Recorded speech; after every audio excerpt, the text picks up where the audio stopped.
యేసుక్రీస్తు వారు కొండ మీద ప్రసంగాలని మత్తయి సువార్త 5వ అధ్యాయం 6వ అధ్యాయం 7వ అధ్యాయం చిన్నప్పుడు కంఠస్థ పెట్టించేవాళ్ళు. ఆ కొండ మీద ప్రసంగాల్లో దేవుడు ఆడిన మాటల్లో ఉన్నతమైన మాటల్లో ఒక మాట, భూమి మీద మీ కొరకు ధనమును కూర్చుకొనవద్దు.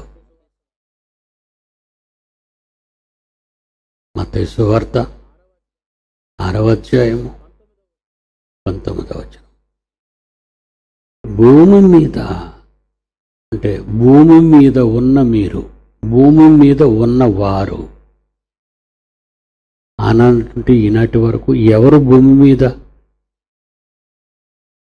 మీదకు వచ్చి శరీరంతో ఉంటారో వాళ్ళకి దేవుడు చెప్పే మాట, భూమి మీద మీ కొరకు ధనమును కూర్చుకోవద్దు. ఇక యేసు సంగతి ఆలోచిస్తారా? బోధకుడా మీరెక్కడున్నారు, మీ కాపురం ఎక్కడని అడుగుతారు. అప్పుడు ఆయనే ఉంటాడు,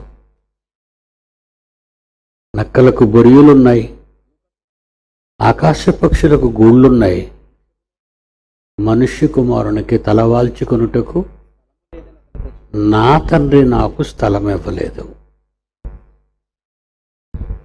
అంతే కదండి, స్థలము లేదు అంటే 2000 సంవత్సరాల క్రితం ఈ భూమండలాన్ని కానీ మనం పరిశీలిస్తే కోట్ల మంది లేరండి, లక్షల్లో ఉండి ఉంటారు ఆ రోజుల్లో. ఎక్కువ మంది లేరు. ఖాళీ స్థలాలు ఎక్కువ భూమి మీద. నాకు స్థలం లేదంటాడంటే ఈయన. లూకా సువార్త 9వ అధ్యాయంలో 57వ వచనంలో మార్గాన్ని వెళ్తున్నాడు ఆయన. ఆయన ఫాలో అవుతున్న వాళ్ళలో ఒక ఆయన, మీరు ఎక్కడికి వెళ్ళినా మీ వెంట వచ్చేస్తాను. అందుకు యేసు, నక్కలకు బొరియలున్నాయి, ఆకాశ పక్షులకు నివాస స్థలములు, చెట్లున్నాయి, గుట్టలలో కొండలలో దెబ్బలలో నక్కలకు బొరియలు రంధ్రాలు చేసుకొని లోపలికి వెళ్తాయి. వృక్షాలు ప్రపంచం అంతా, ఆకాశ పక్షులు వాటి మీదకి వెళ్ళిపోతాయి. నన్నంటారా, నాకు నిద్రపోవటానికి సమయం లేదు, ఇక్కడ ఉండిపోవటానికి దేవుడు నాకు సమయం ఇవ్వలేదు. ఈ మాటలు చెప్తున్నది 30వ సంవత్సరం నుంచి 33వ సంవత్సరం వరకు.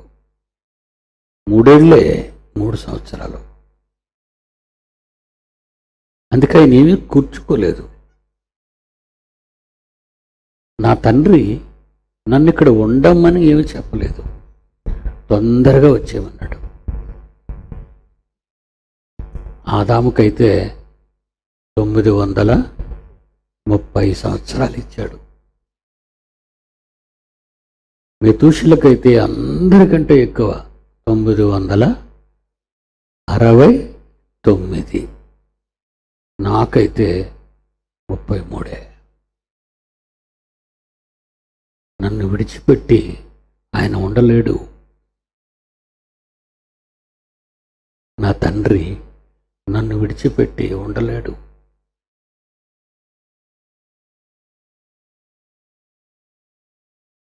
ఆయన్నే కాదు, ఈ మైదానంలో కూర్చున్న ప్రతి ఒక్కరిని, ఆరిన నేల మీద బ్రతుకుతున్న 750 కోట్ల మందిని ఆయన ఎవరిని విడిచిపెట్టి ఉండలేడు.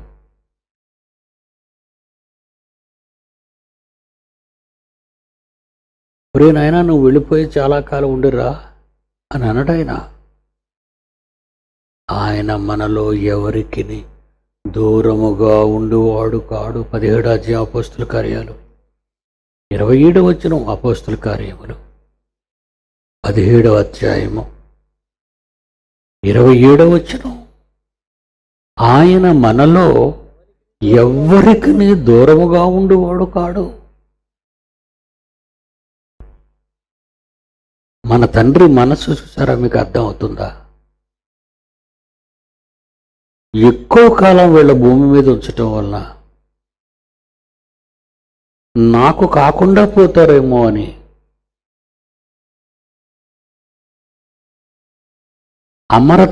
అమరుడుగా జీవించవలసిన ఆదామవ్వలు 1000 సంవత్సరాల జీవితంతోనే అంతమైపోయారు. ఎందుకంటే ఎక్కువ జీవితకాలాన్ని ఇవ్వటం వలన ఎక్కువ నేరాలు వీళ్ళు చేస్తున్నారు, ఎక్కువగా నన్ను మరిచిపోతున్నారు అంటున్నాడు. మర్చిపోతున్నారు నన్ను వాళ్ళు. ప్రతి తండ్రికి ఈ రకమైనటువంటి భయం అనేది ఉంటుందండి. భర్త విదేశాలకు వెళ్ళి ఉద్యోగం చేస్తున్నప్పుడు ఎన్నో సమస్యలు మరి కొంతమంది ద్వారా నేను విన్నాను. ఏమండి, మా ఆయన వెళ్ళి 10 ఏళ్ళు అయింది, ఇప్పటి వరకు ఒక ఉత్తరం కూడా రాయలేదండి. చూసారా, ఆయనేనా ఆయన? ఆమె భర్తేనా ఆయన? మరికొంతమంది చెప్తారు, ఏమండి ఆయన నన్ను చూడకుండా ఉండలేరండి, నాతో మాట్లాడకుండా ఉండలేరండి. ఏది ఈ లోకంలో గొప్ప ప్రేమని మీరు అనుకుంటారు? దేవుడు కూడా మనలో ఎవరికి దూరంగా ఉండేవాడు కాదట. ఆయన మహాకాశాలు దాటిన లోకంలో ఆయన ఎప్పుడు మనం కావాలని కోరుకుంటూ, రావాలని కోరుకుంటూ, అందరూ రావాలని కోరుకుంటూ, ఒక్కడు కూడా నశించిపోకూడదు, ఒక్కడు కూడా అనంతకాలపు శిక్షలోకి వెళ్ళకూడదు, ఒక్క నా బిడ్డ కూడా నాశనానికి పోకూడదు అని పేతురు రాసిన 2వ పత్రిక 3వ అధ్యాయము 9వ వచనం. పేతురు రాసిన 2వ పత్రిక 3వ అధ్యాయము 9వ వచనం. ఎవడును నశింపవలనని కోరుకోకుండా అందరూ మారు మనసు పొంది నా దగ్గరికి రావాలి. అందరూ, నా పిల్లలందరూ నా దగ్గరికి రావాలి. తరతరాలకు నా పిల్లలకు నేనే నివాస స్థలం కావాలి.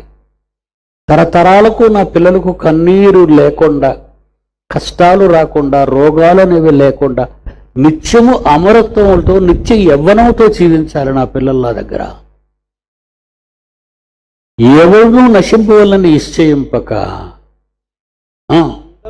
అందరూ మారు మనసు పొందవలనని కోరుకుంటున్నాడు. ఆయన కోరుకుంటున్నాడు. మనసు మార్చుకుంటారా ప్లీజ్ అంటున్నాడు ఆయన. పిల్లలారా, మనసు మార్చుకుంటారా, మనసు మార్చుకోండి, మీరు నాకు కావాలి. అందరూ మారు మనసు పొందవలనని కోరుచున్నాడు. ఒక్కడు కూడా నశించిపోకూడదు. నశించిపోవటం అంటే నిత్యాగ్నిదండ, అనంతకాలపు శిక్ష.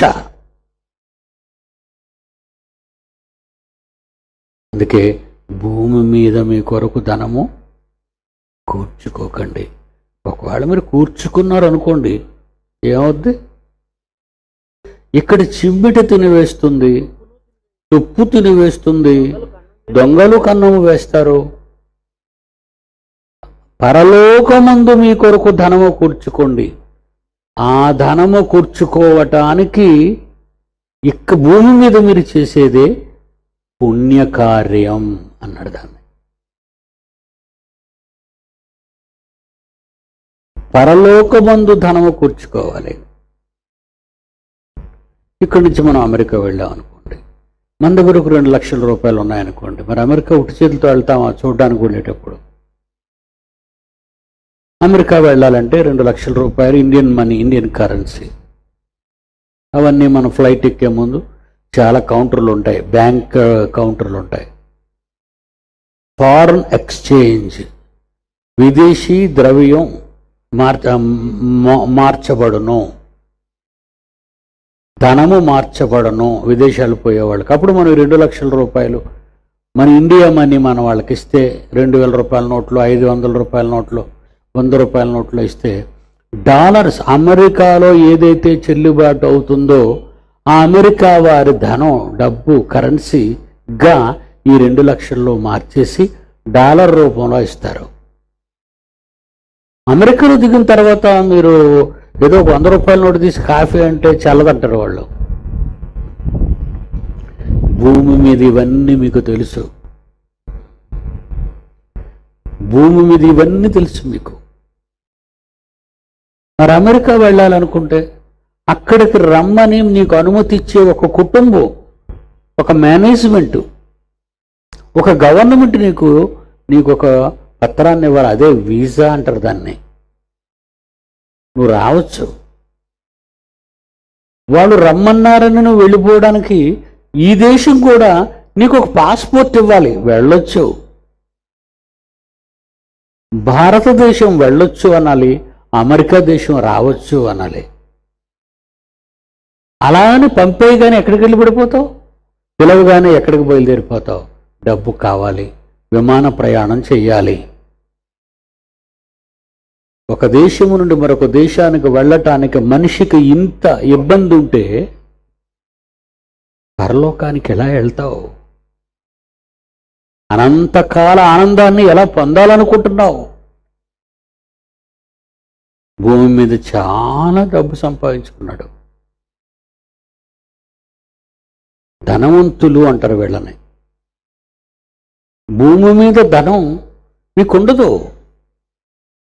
64 కోట్లు జయలలితది. 64 కోట్లు వదిలేసి వెళ్ళిపోయింది. తీసుకెళ్తుందా? తీసుకువెళ్ళదు. మరి అమ్మ అని క్యాంటీన్లు పెట్టి 2 రూపాయలకి మంచి కూరలతో భోజనం పెడుతుంది. ఇది పుణ్యకార్యం అనుకోకండి. తన పరపతిని పెంచుకోవటానికి, తన అధికార పీఠాన్ని నిలబెట్టుకోవటానికి, ప్రజల గుండెల్లో ప్రజలకు సహాయపడే వ్యక్తిగా, వాటర్ దేవుళ్ళు అని ప్రజలను అంటూ ఉంటారు వీళ్ళు. వాటర్ దేవుళ్ళు, మనం అట దేవుళ్ళు అంట. ఓటు వేసి గెలిపిస్తే సీఎం అయిపోయి కూర్చుంటుంది సింహాసనం మీద. ఆ తర్వాత మనం ఎప్పుడు వెళ్ళినా ఇక్కడ లేదంటారు. అలాగే ఒక వ్యాపారస్తుల దగ్గరికి వెళ్ళండి, అప్పుడు మనల్ని ఏమని పిలుస్తారు? కస్టమర్ దేవుళ్ళు. మీరేమా దేవుళ్ళు? సినిమా వాళ్ళు అంటారు. ఒక డైరెక్టరో ఒక పెద్ద పాత హీరోయో తన కొడుకుని తీసుకొచ్చి, ఏమంటే ప్రోగ్రాం పెట్టి, నా కొడుకును దీవించండి. దేనికి? ప్రేక్షక దేవుళ్ళు. ప్రేక్షక దేవుళ్ళలారా, నా బిడ్డను దీవించండి. నట సామ్రాట్ అయిపోయినట్టు దీవించండి. నట భూషణ అయ్యేటట్టు దీవించండి. సరే, డాక్టర్లకి పేషెంట్ దేవుళ్ళు. హాస్పిటల్ చూసారా ఎప్పుడబ్బో? నేను ఒక హాస్పిటల్కి వెళ్ళానండి, బ్రెయిన్లో ప్రాబ్లం రాగానే. నేను టీవీలో మాట్లాడుతున్నప్పుడు ఆ పాప చూసిందట, నర్స్ ఆ పాప అక్కడ. నమస్కారం అయ్యగారు. నమస్కారం అమ్మా. అలా మాట్లాడుతూ ఒక సెలవుని ఎక్కిస్తుంటారు అప్పుడప్పుడు. ఎప్పుడైతే మనలో కొంచెం ఏమంటారు దాన్ని, గ్లూకోజ్ తేడా వచ్చినా, కొంచెం నీరసంగా ఉన్నా, అప్పుడు మనకి ఈ సెలైన్ అనేది, ఈ గ్లూకోజ్ అనేది ఎక్కిస్తుంటారు. అయ్యగారు, ఈ గ్లూకోజ్ బాటిల్ మాకు వచ్చేది 7 రూపాయలు, మనకి బిల్లులో వేసేది 70 రూపాయలు.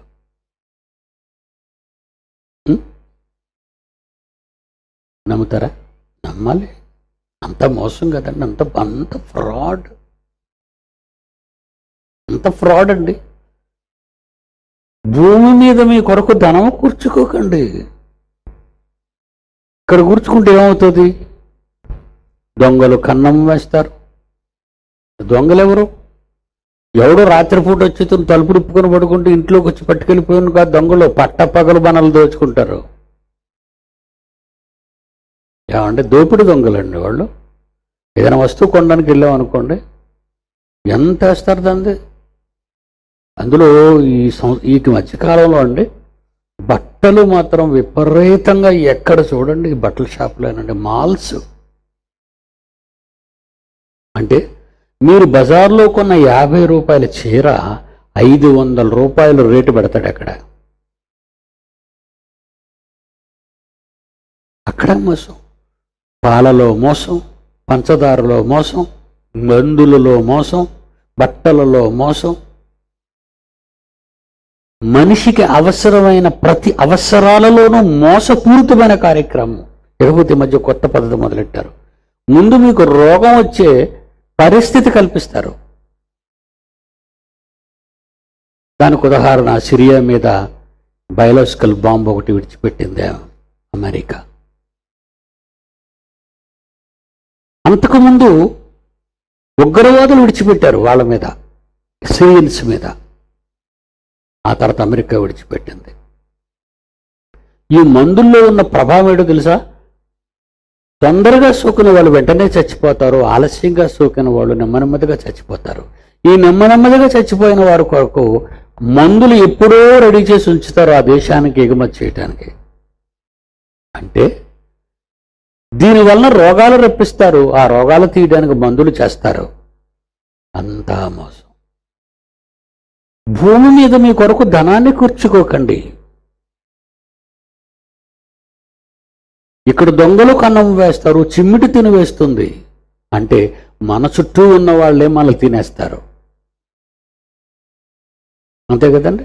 ఇప్పుడు కారులో వస్తున్నప్పుడు ఈ సోషల్ మీడియా వచ్చిన తర్వాత ఫేస్బుక్లోను వాట్సాప్లోను ఒక ఆడపిల్ల బొమ్మని, మన యవనంలో ఉన్న ఆడపిల్ల బొమ్మను దీనంగా వేసి ఈమె క్యాన్సర్తో బాధపడుతుంది, వెంటనే షేర్ చేసి డబ్బులు పంపించండి, ఈమెకి ఇన్ని లక్షలు అవసరమట అని ఒక యాడ్ వచ్చి మీ చాలామందికి ఇది వచ్చి ఉంటుంది.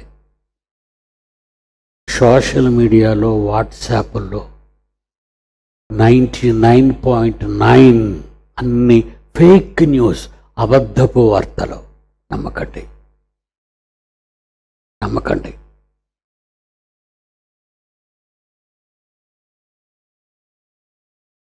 అందరికీ ఈరోజు అందరూ ఇప్పుడున్న ఈ టెలిమీడియా వాళ్ళు పడిపోయారు వాళ్ళ దగ్గర.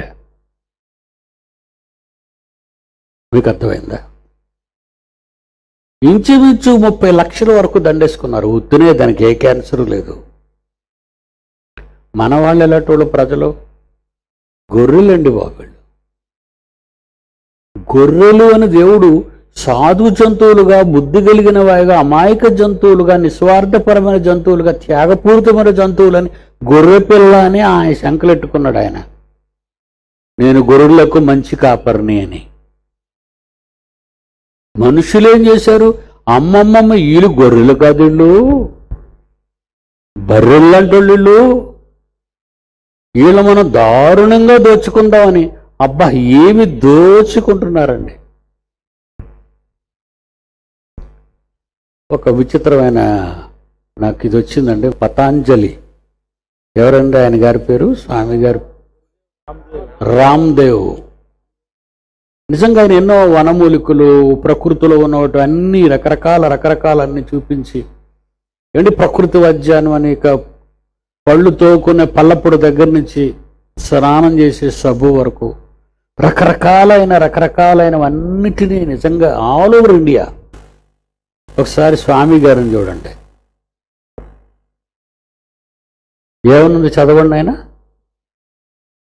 ప్రపంచానికి యోగా, ఆయుర్వేద వైద్యం చేస్తున్నట్టు చెప్పుకున్న పతంజలి ఇంగ్లీష్ వైద్యం చేయించుకుంటున్నాడు చూడండి.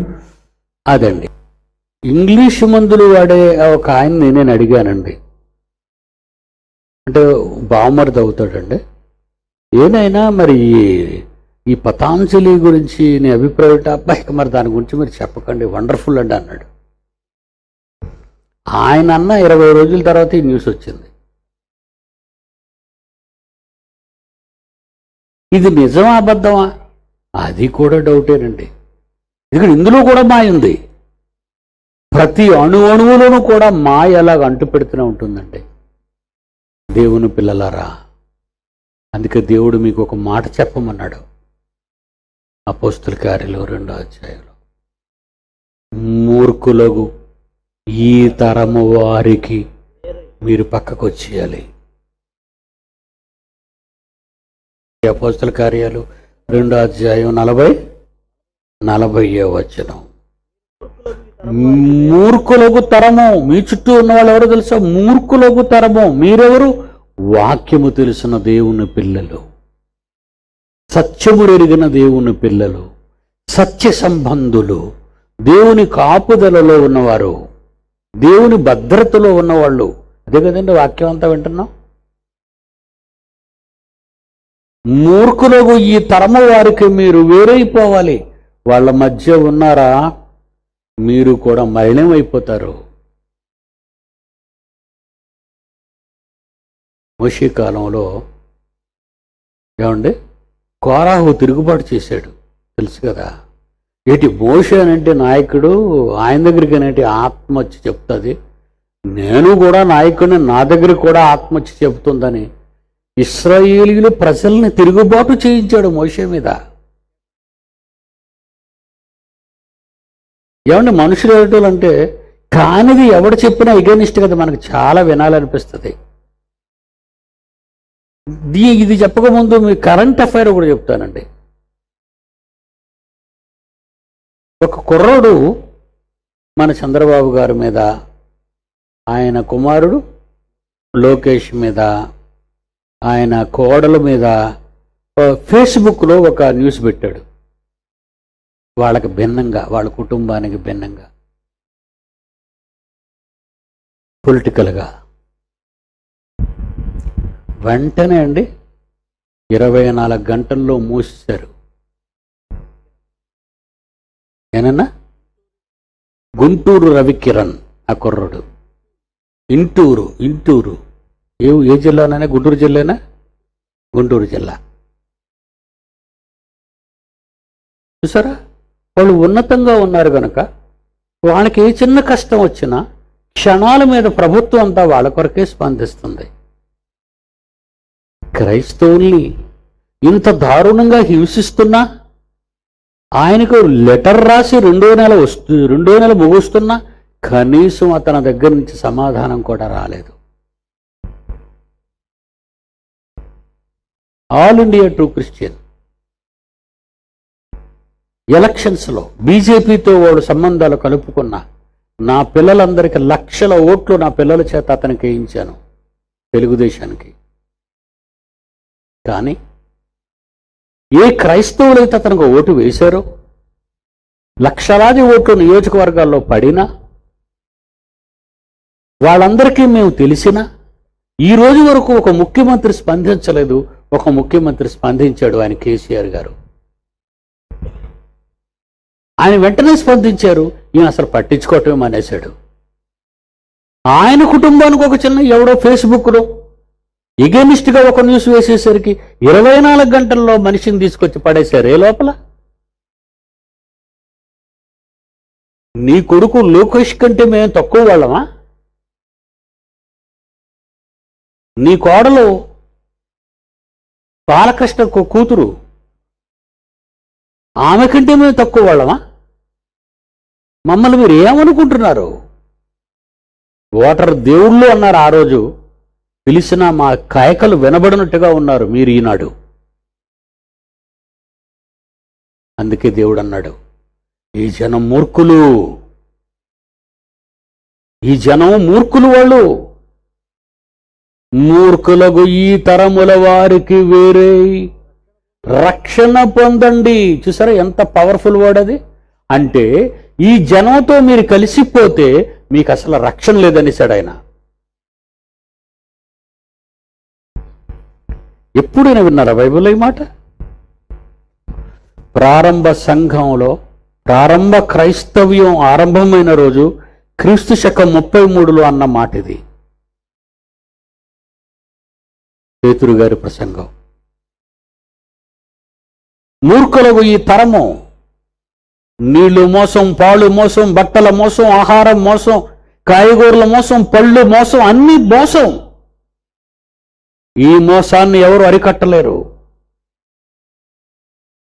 అమాయక జనం చెడిపోతున్నారు. వాళ్ళని ఎవరు కాపాడుతారు?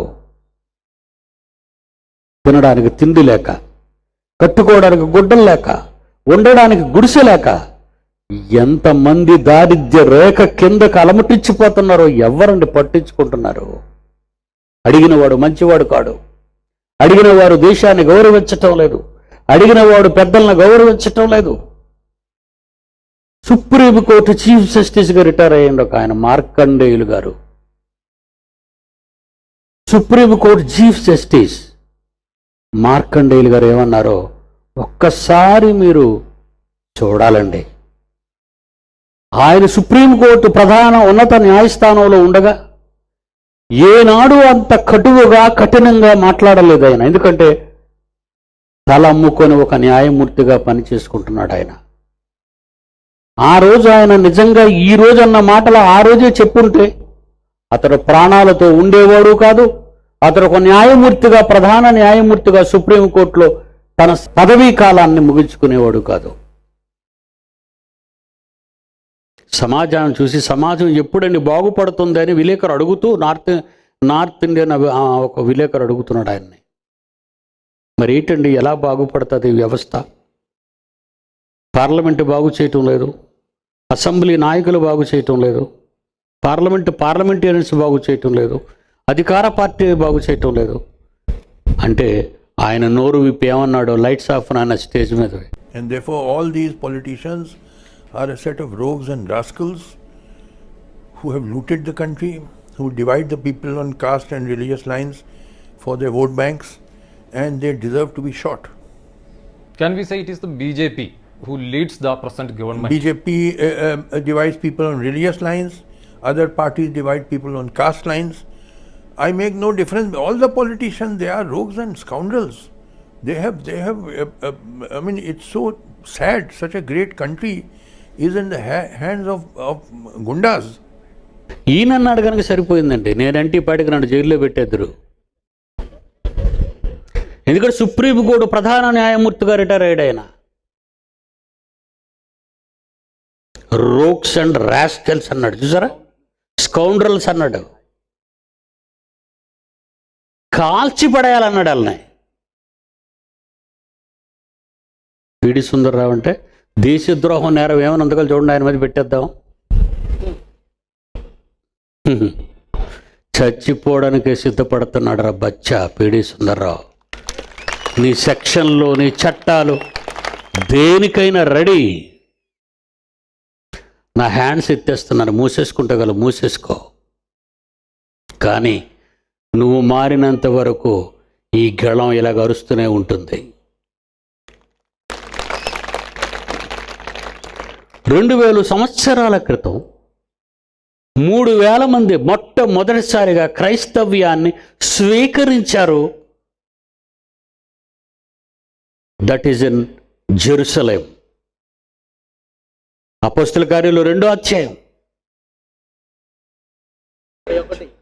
41వ వచనం. పేతురు వాక్యమును అంగీకరించిన వారు బాప్తిసం పొందిరి.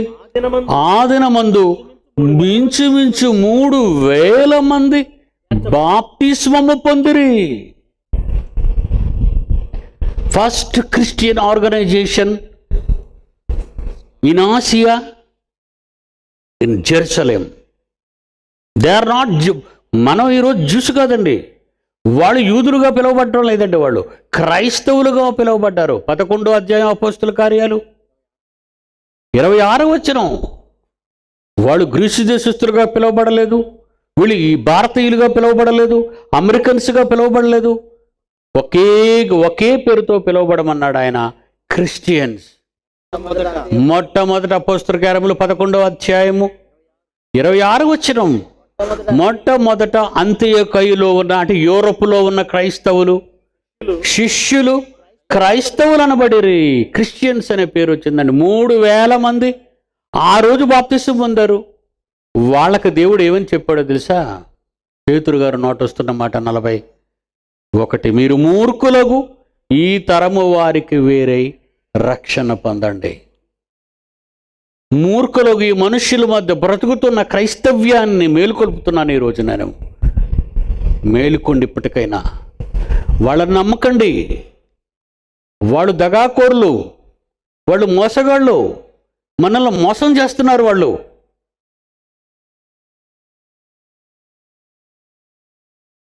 భూమి మీద మీ కొరకు ధనమును కూర్చుకోకండి. ఇక్కడ దొంగలున్నారు. దొంగలు ఎవరనుకున్నారు? రాత్రులు వచ్చి కొట్టేసేవాళ్ళు కాదు, నీ ఎదురుగానే పెద్ద మనుషులుగా తిరుగుతున్న వాళ్ళే మోసగాళ్ళు. ఈ వ్యవస్థ నీకు సరిపోదు. నువ్వు ఇక్కడ ఉండవలసిన పరిస్థితి లేదు. ఇక్కడ అసలు ఎవరు ఈ భూమి మీద ఉండరు అన్నది నిత్య సత్యం. ఒకరి వెంట ఒకరు, తరము వెంబడ తరం, జనము వెంబడ జనం చావాలి పోవాలి. ఆ పోయేవాళ్ళు ఎక్కడికి పోవాలి? అది వెళ్ళే ప్రతివాడు వెళ్ళక ముందు ఆలోచించవలసిన విషయం అది. మీరు మూర్ఖులకు ఈ తరము వారికి వేరే రక్షణ పొందండి. వాళ్ళలో కలిసిపోయారా మీకు రక్షణ రాదు. అంటే నిత్యత్వం లేదు, లేదా అనంత లోకంలో ఆనందం అనేది మీకు ఉండదు. 60 ఏళ్ల ఈ జీవితంలో నువ్వు అనుభవించిన ఈ భయంకర ఈ చరిత్రలో ఒక 60 సంవత్సరాలే కదా నువ్వు కష్టపడాలి దేవుని కోసం.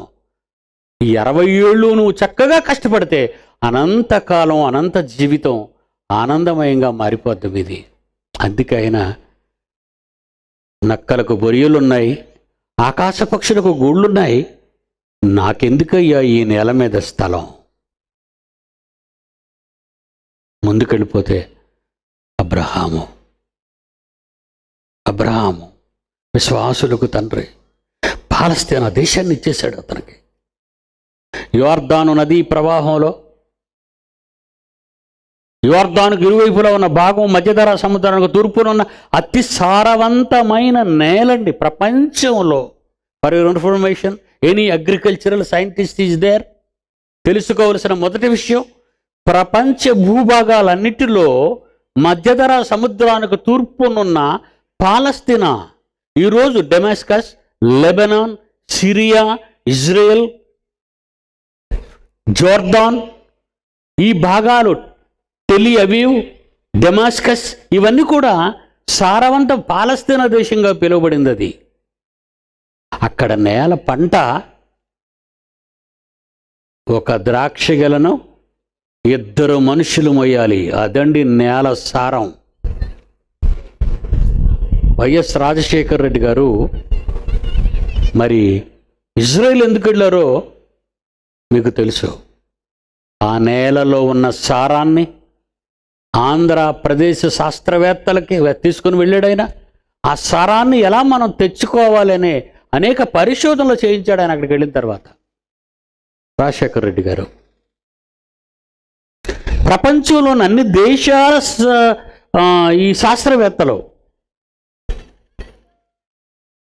ఆ నేలకు వచ్చి ఆ నేల సంగతి చూస్తున్నారు. ఇకపోతే ఈ మధ్య కాలంలో కొంతమంది ఆ మృత సముద్రం దగ్గర, అక్కడే కదండి మృత సముద్రం, ఆ మృత సముద్రం దగ్గర నా నల్లటి నేలను 1 కేజీ 2 కేజీలు తెచ్చుకొని మీకు పొట్లాల కింద కూడా అమ్మేస్తున్నారట. అది కూడా పెద్ద ఇన్ఫర్మేషన్ వచ్చింది. అవి ఏం కొనకండి. దేవుళ్ళలోకి వచ్చామని చెప్పుకొని పొట్లాలు అమ్ముకొని బతుకుతున్నారు వాళ్ళు. అక్కడ నేలంత సారవంతమైనది ప్రియులారా. అలాంటి నేలను ఎవరికి ఇచ్చాడో తెలుసా? అబ్రహాముకి. అబ్రహాము, నువ్వు కాలు పెట్టిన ప్రాంతం అంతా నీకు ఇస్తున్నాను, తీసేసుకో అన్నాడు. ఆయన ఏం చేశాడు? గుడి చేసుకున్నాడు అక్కడ. అబ్రహాము ఏం వేసుకున్నాడు అక్కడ? గుడారము. అక్కడ తాటి చెట్లు లేవో, తాటి కమ్మలు లేవో, వదిలేయండి, టెంట్ వేసుకున్నాడు ఆయన. ఏ అంత స్థలం ఉంటే కోట కట్టించొచ్చే. ఈరోజు మనకు ఎంతోమంది దేశంలో నాయకులుగా, పెద్ద మనుషులుగా చలామవుతున్న కాశ్మీర్ నుంచి కన్యాకుమారి వరకు మన భారత తెలివైన వారిని ఒకసారి చూడండి, న్యూస్లో వస్తుంటుంది. అతని కుర్చీ బంగారం, అతని చెంబు బంగారం, అతని గ్లాసు బంగారం, అతని టేబుల్ బంగారం, అతని బాత్రూమ్ బంగారం. ఎప్పుడూ సద్దాం గారు బంగారం బాత్రూమ్ కట్టించుకున్నాడు, $200 కోట్ల అనుకున్నాం.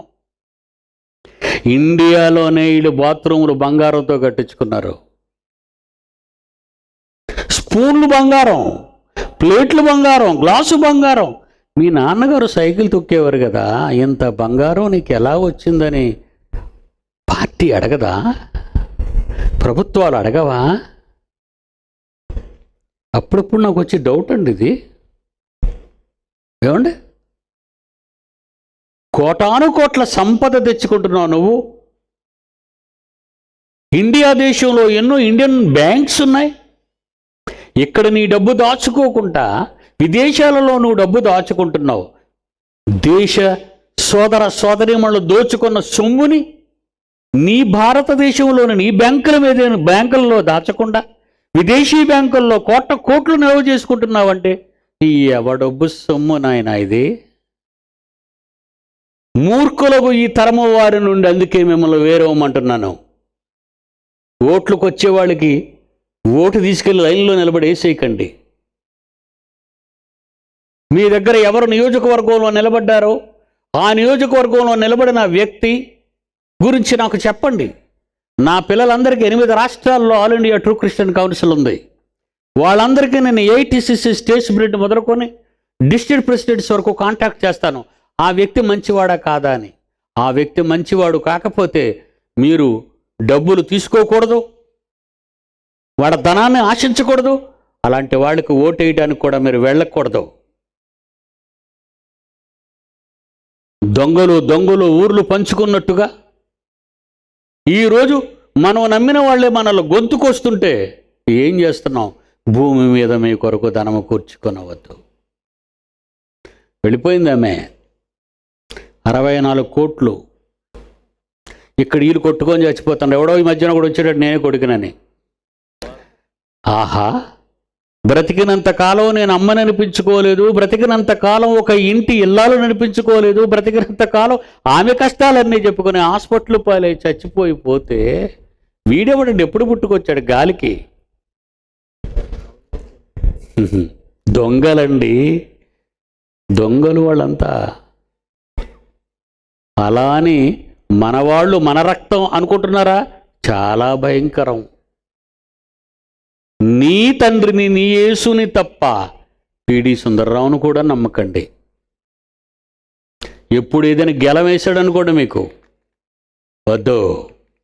ఒకటి నమ్మవలసింది మీ కన్న తండ్రి, 2 మీరు చదవవలసింది దేవుని వాక్యం, మీకు ముద్ర వేయబడిన పరిశుద్ధాత్మ దేవుడు. ఈ భూమి మీద నీకున్న గైడ్ 66 పుస్తకాలతో కూడిన మహావేద గ్రంథం.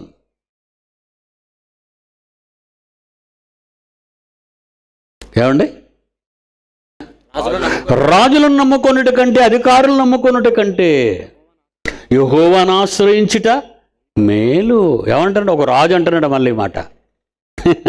ఆయన రాజు కనుక ఆయన మీదే వేసుకున్నాడు ఆయన. కీర్తనల గ్రంథం 118వ అధ్యాయము, కీర్తనల గ్రంథము 118వ అధ్యాయము 9వ వచనము, రాజులను నమ్ముకొనుట కంటే యెహోవాను ఆశ్రయించుట నీ కన్న తండ్రి ఆయన. యెహోవా అనగానే పరాయివాడు అనుకోకు, నీ స్పిరిచువల్ ఫాదర్. ఆ స్పిరిట్ నుంచే వచ్చావు నువ్వు, బయటికి విడిపోయావు. జీవవాయువుగా ఆదాము మంటి ఘట్టంలో శవమైన మట్టి శరీరంలోకి వచ్చి నరుడు జీవించు ఆత్మయ్యాడు అనిపించాడు.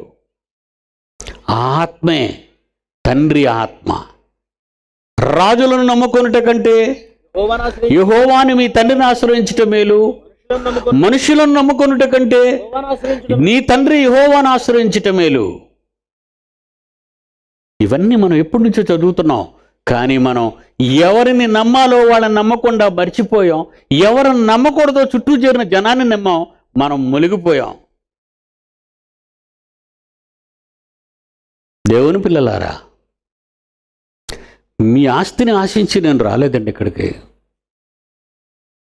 మిమ్మల్ని ప్రేమించి వచ్చాను, నా కన్న తండ్రిని ప్రేమించి వచ్చాను. ఎందుకంటే 68 సంవత్సరాలు ఇప్పుడు నాకు. మరికొంతకాలంలో నేను వెళ్ళిపోవలసిన టైం ఉంది. మరి వెళ్ళిపోవాలి, ఆయన పిలవాలి, ఆయన నిర్ణయపు తేదీ రావాలి. అందుకే పౌలు అంటున్నాడు,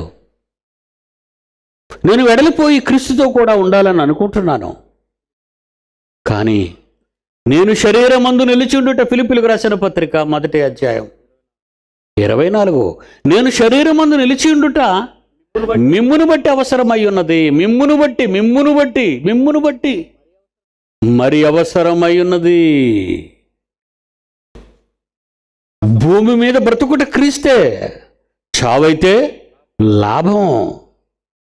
అలానే నేను వెడలిపోవాలి అనుకుంటున్నాను. కానీ మీరున్నారుగా, అనాథులుగా, ఏ జ్ఞానం లేకుండా, పరలోకపు మహాజ్ఞానం అందుబాటులో లేక అలమటించిపోతున్న 350 కోట్ల మంది ప్రపంచ క్రైస్తవులు నంబరింగ్ అది. ప్రపంచంలో ఒక్కొక్క దేవుణ్ణి నమ్మిన వారి జాబితాలు కానీ మనం తీస్తే 750 కోట్ల మంది ప్రపంచ జనాభాలో అత్యధికమైన జనాభా 350 కోట్ల మంది క్రైస్తవులు. మరి వాళ్ళందరికీ బైబిల్ తెలుసా? తెలీదండి. అందుకే 68 ఏళ్ళు వచ్చినా ఈ ముక్త కంఠంతో నా గుండె అలసిపోతున్నా, నా శరీరం సహకరించకపోయినా మీ దగ్గరికి రావాల్సి వచ్చింది. చెప్పాలి, ఉంచాడు గనక చెప్పాలి. ఈ శరీరములో నేను ఉన్నంత కాలం క్రైస్తవులైన మీకు మహాజ్ఞానాన్ని చెప్పి రేపటం న్యాయం అన్నాడు మరొక అపొస్తలుడు. పేతురు రాసిన 2వ పత్రిక 1వ అధ్యాయం, 2వ పత్రిక 1వ అధ్యాయం 13-14 వచనములు, మన ప్రభు అయిన యేసు నాకు సూచించిన ప్రకారము పేతురు, నా గుడారములు త్వరగా విడిచిపెట్టు. నువ్వు తొందరగా శరీరాన్ని వదిలేయాలి అని అడుగుతున్నాడట యేసుక్రీస్తు. నువ్వు నీ గుడారాన్ని, నీ శరీరాన్ని వదిలి వచ్చేయి నాయనా. ఈ గుడారంలో ఉన్న నేను ఈ గుడారములో అయితే నేను వెళ్ళిపోయా, తొందరగా వచ్చేయమంటున్నాడు ఆయన. తొందరగా వచ్చేయమంటున్న యేసుక్రీస్తు మాటకు లోబడిన అపొస్తలుడైన పేతురు, అయితే కొంతకాలం ఆగయ్యా, ఈలోగా నేను ఓవర్ టైం చేస్తాను. ఈ గుడారములో నేను ఉన్నంత కాలము, ఈ శరీరములో నేను ఉన్నంత కాలము, ఈ సంగతులు, మీరు మాకు చెప్పిన సంగతులు, మీరు వ్రాసి ఇచ్చిన సంగతులు జ్ఞాపకము చేసి మిమ్మును రేపుట న్యాయమని ఎంచుచున్నాను అంటున్నాడు క్రైస్తవ్యాన్ని. అలాగని నేను చచ్చిపోతే మిమ్మల్ని ఎవరు ఏమి చేయరనుకుంటున్నారా? నా తర్వాత రాబోయే వారసులు వస్తారు, అందులో ఒక పీడి సుందర్రావు అనేవాడు కూడా ఉంటాడు. అందుకే ఏం చేశాడు దాన్ని? నేను మృతి పొందిన తర్వాత మీరు నిత్యము ఈ జ్ఞానాన్ని, ఈ వాక్యాన్ని చదువుకుంటూ ఉండాలనే దీన్ని జాగ్రత్త చేతును, జ్ఞాపకము చేసుకుందును,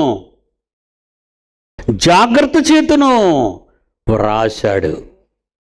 బైబిల్ రాయబడింది మోషే నుండి, ఆదికాండం, మోషే నుండి చివరి పుస్తకం ప్రకటన, 66వ పుస్తకం జెబెదయి కుమారుడైన యోహాను వరకు 42 మంది మహాభక్తుల చేత వ్రాయబడిన మహాజ్ఞాన గ్రంథం, జాన్ గూటన్బర్గ్ ద్వారా మొట్టమొదట అచ్చు యంత్రం మీద కనిపెట్టబడిన గ్రంథం, జీవ గ్రంథం, పవిత్రమైన మీ చేతిలో ఉన్న హోలీ బైబిల్. ఇది ఎవరు చదువుతున్నారండి? నేర్పిస్తున్నారా? ఎంటెక్ చదవరా? బీటెక్ చదవరా? మెడిసిన్ చదవరా? ఇంజనీరింగ్ చదవరా? బైబిల్ చదవరా? మన వాళ్ళు ఎంత గర్వంగా చెప్తారు తెలుసండి, లోక జ్ఞానమును దేవుడు వెర్రితనముగా చేసి ఉన్నాడనే మాట విని కూడా మా వాడు మరి ఎంటెక్ అయిపోయిన తర్వాత అమెరికాలో హ్యాపీగా ఉన్నాడండి. అమెరికాలో హ్యాపీగా ఉన్నాడా? ట్రంప్ తగులుతున్నాడు ఇప్పుడు అక్కడి నుంచి అందరినీ. రేపొద్దు నీ కొడుక్కి రావచ్చు అది అలా ఉంచు. 60-70 ఏళ్ళు ఈ భూమి మీద అక్రమార్కుల మధ్య జీవించే ఈ జీవితం, జానడ పట్ట కోసం 60 ఏళ్ళు నింపాలనే తపన పడిపోయే నీ జీవితం, 60 ఏళ్లతే పాప పుణ్యం అనే సంగతిని మర్చిపోయిన మీరు అనంతకాలపు శిక్షలోకి వెళ్ళిపోవడానికి సిద్ధపడిపోతున్నారన్నమాట. ఏమండి పాప చెబుతుంటే అండి, ఏమండి నా సలహా చెప్పమంటారా? పాటిస్తారేమో అని. తెలుగు భాష కానీ ఇంగ్లీష్ భాష కానీ చదివినంత వరకు, మాట్లాడినంత వరకు చదివించండి. ఆ తర్వాత బైబిల్ చదివించండి, బైబిల్ నేర్పించండి. అందుకే ప్రతి మండలంలోనూ ప్రతి జిల్లాలోనూ కళాశాలను ప్రారంభించాను. మీ ఇంటికే వచ్చేస్తారు చదువుకొని, మహాజ్ఞానులుగా మారిపోతారు. మన చుట్టూ ఉన్న అక్రమార్కుల వ్యవస్థను మారుస్తారు వాళ్ళు.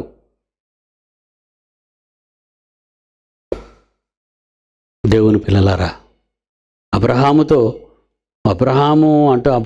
మాట్లాడుతూ ధనవంతుడు నరకంలో ఉండి పాప చెప్పింది, పిల్లలు చెప్పారు, పిల్లలందరూ చెప్తున్నారు.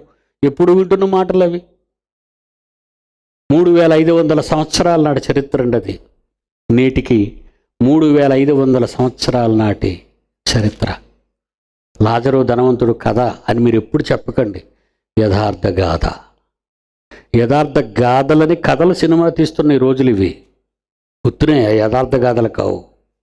కానీ నేటికి 3500 సంవత్సరాల క్రితం భూమి మీద ఉన్న ఈ ధనవంతుడి కాలంలోనే లాజరు గారు ఉండేవారు. ఆయన చనిపోయాడు.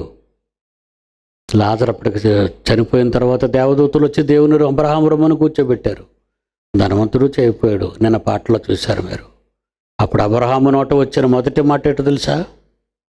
కుమారుడా. లోకాసువార్త 16వ అధ్యాయము 25వ వచనం. కుమారుడా, నువ్వు అబ్రహాము కుమారుడివే. You are also son of Abraham. కానీ నీ ధనం నీ మత్తు, నీ బంధువులు నీ మత్తు, నీ వాళ్ళు నీకు మత్తు, నీ అధికారం నీకు మత్తు, నీ అహంకారం నీకు మత్తు, నీ విద్య నీకు మత్తు, నీ పదవి నీకు మత్తు. ఈ మత్తులో మునిగిపోయావయ్యా నువ్వు. నీ జీవిత కాలమంతా నీకిష్టమైనట్టు సుఖము అనుభవించావు. భూమి మీద 60-70 ఏళ్ల సుఖం కోసం ఆరాటపడిన నీవు, పాపపుణ్యాల పరిస్థితులు తెలియని నీవు అనంతకాలపు శిక్షణలోకి వచ్చేసావు నువ్వు. ఇప్పుడు నేను కాదు కదా, కన్న తండ్రి కూడా ఏమీ చేయలేడు. నేనేం చేశానో తెలుసా? నీలాగా ధనవంతుడైపోయి పాలస్తీనా దేశం అంతా నాకు ఇచ్చినా అక్కడ నేను టెంట్ వేసుకున్నానయ్యా. టెంట్. నువ్వు ప్యాలెస్ కట్టించుకున్నావు ఈజిప్ట్లో. నువ్వు ఈజిప్ట్ దేశంలో ప్యాలెస్ కట్టించుకున్నావు. బంగారం ఏమంటే ఈజిప్ట్లో ఎక్కువ డబ్బు ఏంటంటే రత్నాలు, రాసులు, వజ్రవైడూర్యాలు సంపాదించుకునేవారండి. ఈ ఈ ఈ ఈజిప్షియన్స్ వాళ్ళ యొక్క గాథల్లో ఏముంటాయంటే, భూమి మీద ఉన్న ఈ జీవిత కాలంలో మీరు వచ్చే జీవిత కాలానికి, వచ్చే చనిపోయిన తర్వాత లేచే వచ్చే కాలానికి ఈ డబ్బు ఖర్చు పెట్టుకోవడానికి ఇప్పుడు దాచుకో అన్నందుకే పిరమిడ్స్ కట్టారు. తెలుసు కదా మీకు? పిరమిడ్స్ ప్రపంచ వింతల్లో ఒక వింత. ఈ పిరమిడ్స్ నైపుణ్యం, ఈ పిరమిడ్స్ ఎందుకు కట్టబడ్డాయో తెలుసా? ఈజిప్ట్ దేశాన్ని ఏలే ఎందరో రాజులు వాళ్ళు సంపాదించిన రత్న మణిమాణిక్యాలు అన్నిటినీ కూడా వాళ్ళ శవంతో పాటు, వాళ్ళ కుటుంబాల శవాలతో పాటు పాతి పెట్టబడి భయంకరమైన కట్టుదిట్టమైనటువంటి పిరమిడ్ని కట్టారు. ఎందుకట? మరి ఇప్పుడు సంపాదించిన డబ్బుతోనే కదా వచ్చే జన్మలో మనం అనుభవించాలి. అదేంట మూర్ఖుల నమ్మకం. This is the Egyptian philosophy. ఇలాగెంతమంది అమాయకులు ఉన్నారండి. ఒక అమాయకుడైన షాజహాన్ తన భార్య మీద ఉన్న మోజు, మమకారం, ప్రేమ పిచ్చిగా మారిపోయింది. రాజ్యాన్ని, సామ్రాజ్యాన్ని, మొఘల పరిపాలన నిర్లక్ష్యం చేసుకున్నాడు. ప్రజలు భారతదేశంలో ఎలా బతుకుతున్నారో పట్టించుకోవడం మానేశాడు. చచ్చిపోయిన భార్య గురించి శవం దగ్గర పడుకొని ఏడుస్తున్నాడు. అందుకే తాజ్మహల్ నిర్మాణం అయింది. ఇదొక వింత. పనికిరానివన్నీ వింతలు వచ్చేసాయండి. ఇదేనా వింతలు? నీ జీవితం ఒక్కసారి తొంగి చూస్తే వింత కాదు, అంధకారం. వాళ్ళంతా నీకు ముందు పుట్టిన పరమ పిచ్చోళ్ళు.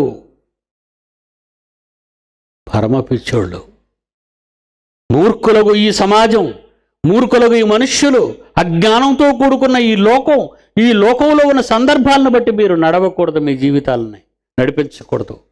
66 పుస్తకాలతో వ్రాయబడిన మహాజ్ఞాన గ్రంథం ఏ రహస్యం దాచిపెట్టలేదండి. మనకు దేవుడు చూపించాడు, వెలిగించాడు. దీనికోసం మనం బ్రతకాలరా. ఆ లోకం కోసం వెళదాం. వచ్చే లోకం గురించి, వచ్చే జన్మ గురించి తమ నిధిక్షేపాలన్నీ పిరమిడ్స్లో దోచుకున్న ఈజిప్షియన్ లాంటి వాళ్ళు కాదండి, కాకూడదు మనం. ఆ లోకంలో భూమి మీద మీ కొరకు ధనము కూర్చుకొనవద్దు, అక్కడ చిమ్మిట తుప్పును తినివేయును అని దొంగలు కన్నము వేసి దొంగిలెదరు. ఇంకేమన్నాడు తర్వాత మాట ముగించుకుందాం. పరలోకమందు మీ కొరకు ధనము కూర్చుకొనండి. మరి పరలోకంలో ధనం కూర్చుకోవాలంటే ఏం చేయాలండి? విదేశాలు వెళ్ళే ముందు, విమానం ఎక్కే ముందు నీ ఈ దేశం డబ్బు ఎలాగైతే మార్చుకుంటున్నావో, ఈ లోకం నుండి నువ్వు నిత్యము ఆనందించే అనంత లోకానికి, అనంత కాలంలో ఆనందపడ్డానికి వెళ్ళే నీవు పుణ్యకార్యాలు ఈ జీవితంలో జీవించినంత కాలం దేవుని కార్యక్రమాలంటూ ఏ ఉన్నాయో వాటికే నీ బంగారం ఇచ్చేయి, నీ డబ్బు ఇచ్చేయి, నీ ఆస్తి ఇచ్చేయి.